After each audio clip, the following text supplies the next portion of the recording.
Ito na, upa na ang bagyo, naupa na ngayong hapon. Wala na, kumalma. Kalmado na ngayon ang bagyo dito sa Dangay ngayong alas 5 na eh. Yan ang mga tracking dito, mga truck naka stranded dito sa loob ng parking. Buti natin kung gaano karami itong mga truck dito sa loob ng parking.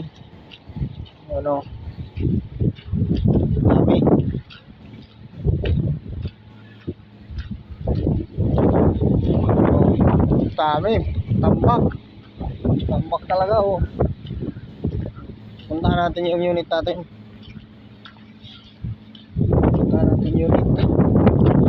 Yung unit natin nakatago.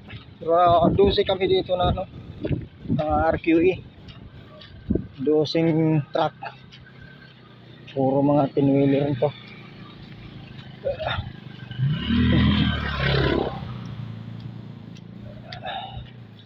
Dito lahat.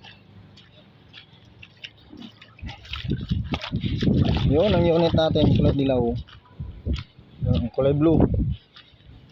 Kami yun, kasama ang RQA yung isa, ito nakataligod 3 at saka yung tagilid.